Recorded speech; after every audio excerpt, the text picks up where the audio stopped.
one significant thing happened towards the end.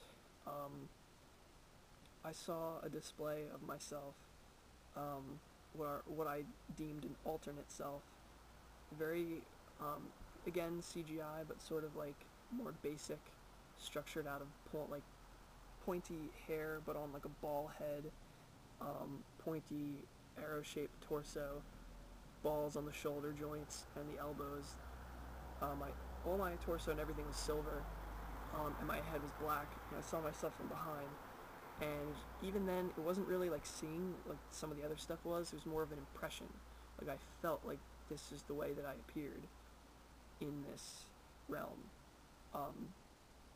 and I started experiencing that person's, that realm's thoughts, and it was absolutely the most astonishing thing that I've ever personally experienced in everything that I've experienced.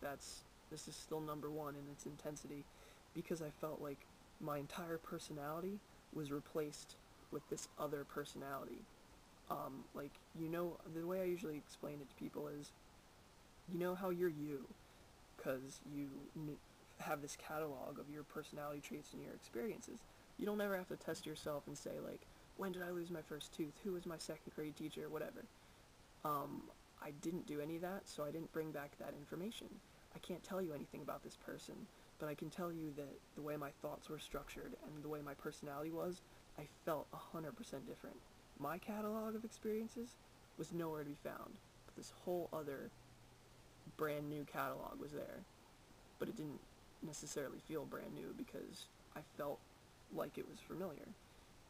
And I kept saying, like, damn, am I trapped in this kid's body? Like, how did this happen? Like, I don't think that this personality knew how it happened. And they're like, shit, am I gonna be this way forever? Am I just gonna have to pretend to be friends with his friends? And that was just as I was, like, waking up out of the dreamlike state. And after about 2 minutes or so, it went away. It just disappeared. And I came back to fill that empty spot. My personalities and experiences all zoomed right back, flipped with no lapse time, and I was just stunned. I was like, who was that? It felt like a person from another planet had temporarily switched places with me, and I knew what I was doing because I kind of asked for a ridiculous experience, but they were surprised and had no idea what happened. So I don't know. I've kind of let a little opinion leak through about how I feel about it. My jury's not out though. My jury's never out.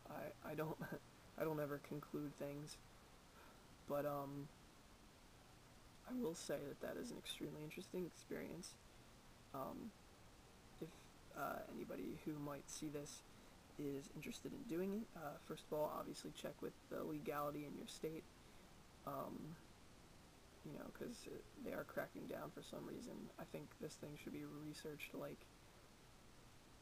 hell, and it won't be properly. I guarantee that. But if you're looking for something that will open your eyes to absolutely astonishing things that is probably frightening, go for it. But prepare to be frightened. It is definitely an unnerving experience. So that was my bonus feature. I could do a whole project on that. I probably should have. That would have been a more interesting project. But I will still be continuing with both CaleaBonusfeature2 and Silene Capensis trials on my own. And perhaps I'll log the important ones too. At least keep a written journal, because I would like to keep this project going. Thanks for the interest if you made it this far.